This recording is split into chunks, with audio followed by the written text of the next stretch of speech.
আপনার পরিবারের সদস্যরা আসলে কি বলছেন আপনাকে? পরিবারের সদস্য করতে বাবারে, তুই এই রাজনীতি করে কি করবি? তুই বাবা এই রাজনীতি ছেড়ে দে। তুই মরে গেলে আমাকে কি দেখবি? তোরে একবার না দুইবার, তো 4-4 বার মারছে। আমার সে যদি মারটা করছে, মারটা খালি আপনারা দেখেন কি হারে মারছে আমারে। আপনারা একবার দেখেন ওই মারটা, আমার বাপ মাও সেই মা বলতেছে তুই আর থাকে বা তুই মরে গেলে আমাকে কে দেখবি, কে ভাত দেবে? এই যে দেখেন অনেকে ধরেন লোকজন, এই যে মনে করেন যারা মারা গেছে, এই মনে করে রাজনীতি করে আছে, তাদের পরিবারে হয়তো একটা স্বামী ছিল তার সম্বল, তার একটা মনে করেন মা ছিল একটা সম্বল। এই তাদেরকে কি রাজনীতিবিদরা কয়দিন দেখে ভাই? আমার কেন আজই রাজনীতিতে আমি মূল্যায়ন পালো না? জনগণ আমাকে দালাল বলে, সত্যি কথা বললে আমাকে গালি দেয়। এখন কমেন্ট করে তুই আওয়ামী লীগের দালাল হয়ে গেছে, তুই আর দালাল আমাকে, এবং অনেকেই এই মারা বেশ কয়েক তোরা যারা আমাকে সব আওয়ামী লীগের নাম কর, তো আওয়ামী লীগের ছেলে পেলে আমাকে বলে আওয়ামী লীগের নাম বলতে বলে।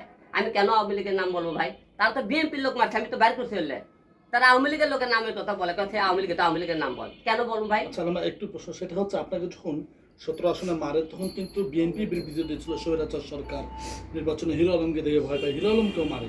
হ্যাঁ, হিরো আলম তার গদি নড়বড় করে দিতে পারে, সেই একই কাজ বিএনপি করলো, তাহলে বিএনপিও স্বৈরাচার? বিএনপি আওয়ামী লীগ যখন সরকার আসতে আমরা কত স্বৈরাচার করলাম, স্বৈরাচার হলো হিরো আলম মারতে বলছিল। তাহলে এই জায়গা মনে করেন বিএনপি আর আওয়ামী লীগের পার্থক্য কি হলো? এরাও তো এক স্বৈরাচার। কেমন করে স্বৈরাচার?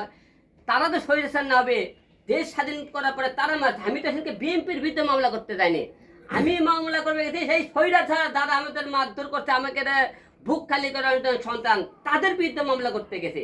তারা এখন আক্রোশ, এই দেশ ভালো হবে না একটা কারণে আক্রোশ সাথে। এই যে আওয়ামী লীগ যখন ক্ষমতা ছিল, বিএনপির অনেক সাধারণ লোক অনেকে মারছে, তারা সে আক্রোশ করে দেখেন তারা 5 তারিখে তার মারধর শুরু করছে। আমার চোখের সামনে সেদিকে বিএনপি জরুরি অবস্থা মেডিকেলের সামনে কবে কবে মারলো বিএনপির লোক। আমি ছিলাম, আমি মেডিকেলে ভর্তি ছিলাম। তো তাহলে বিএনপি লোকেরা এরকম মারধর করে, তাহলে বিএনপি আর আওয়ামী লীগের মধ্যে পার্থক্য কি হলো? বিএনপি আওয়ামী লীগ থেকে অনেক মাছের বাজার, হাট বাজার, বস্তি টস্তি দখল করছে। আওয়ামী লীগ সরকার ক্ষমতা ধর 5 থেকে সেই দিন থেকে তারা সেই মনে করেন মাছের বাজার, বস্তি বাজার তার দখল করা শুরু করতে। তাহলে আপনারা বলেন, তাহলে বিএনপি আর আওয়ামী লীগের মধ্যে পার্থক্য গেছে। অনেকেও বলে হিরো আলম পাগল হয়ে গেছে, অনেকে আমার কয়েক এই হলে আমার অনেকে দেখে ইন্টারভিউ করছে, অনেকে দেখে টক শো করছে হিরো আলমের নামে, কত হিরো আলম বলবাল বলতেছে তারা আওয়ামী লীগের লোক। সে বিএনপির নাম কেন বলতেছে আমি জানি না। তার আমাকে বাংলাদেশের 52% হলে বিএনপি থেকে এই কথাগুলো বলতেছে হিরো আলম স্বৈরাচার হয়ে গেছে। এখন স্বৈরাচার আমি স্বৈরাচার হয়ে গেছি, তারা মনে করেন ভালো বিএনপি স্বৈরাচার, হিরো আলম স্বৈরাচার। এখন হিরো আলম যেমন বিএনপির বিরুদ্ধে কথা বলতেছে স্বৈরাচার, হিরো এখন তো ওরা বলতেছে তোরা হলে তুই হলে আওয়ামী লীগের লোকের নাম করছে না, ওরা আওয়ামী লীগের লোক মারছে, কিন্তু কেন বিরুদ্ধে কথা বলবো? আপনারা মেরে ফেলবেন, মারেন। হিরো আলম বলে হিরো আলম জিয়ারা আপনি মারধর করছে না, আল্লাহ কেন বাসে রাখছে আমি জানি না। আল্লাহ আমাকে মার খাওয়ার জন্য বাসে রাখছে নাকি আমি তাও জানি না। আমাকে বারবার কেন মারতেছে, কিন্তু আল্লাহ আমাকে মারে ফেলে দিচ্ছে নাকি আমি জানি না। খালি মার খাইতেছে, কিন্তু আল্লাহ মারে না কেন? পৃথিবী থেকে বিদায় করে না। কারণ আমি তো এই বাংলাদেশ ধর্মঘট করে ভুল করছি। আমার চেহারা নাই, শিক্ষা নাই, দেখতে ভালো না, কুচ্ছেদ, তারপরে কথা বলতে পারি না, আমার কথা আজ পর্যন্ত স্পষ্ট হয় না। অনেকে বললে হ্যাঁ, আমি কেন রাজনীতি করি? আমার কি যোগ্যতা আছে? হয়তো একলে একলে কথা বলে আমার কি যোগ্যতা আছে? আমার তো যোগ্যতাই নাই। তাহলে আমাকে এটা কেন রাজনীতি হবে ভাই? আমি যেহেতু যোগ্যতা ব্যক্তি সে বাংলাদেশ থাকার দরকার নেই। এই রাজনীতি আমার সামনে এখন চোখে গুলি করে মারবি, কুপিয়ে মারবি, আমি দেখে কথা বলবো না। আমার সামনে কেউ না খেয়ে মরলে আমি এরকম মানে, কারণ আমি না খেতে মানুষক না দিয়ে আমি আমার মাকে যা খাওয়াবো।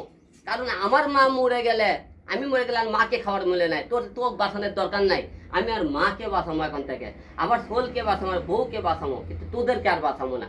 কারণ আমাকে তোরা শরীরে দালাল বলছে। এখন তোরা এখন মনে করে এক হিরো আলম, তোমার এক হিরো আলম বাংলাদেশে রাজনীতি না করলে কি অন্য প্রতিবার কি ভালো হবে? আপনি দেখেন কিছুই হবে না, কিছু হবে না। কারণ আপনারা সেদিকে রাজনীতি করলাম না, কথা বলবো না আপনাকে নামে। আজ থেকে আর বোবা হয়ে থাকবে হিরো আলম। দেখবেন হিরো আলম কোনো বিষয়ে আর কোনদিন কথা বলে কিনা দেখবেন তো আপনারা। শেষ প্রশ্ন,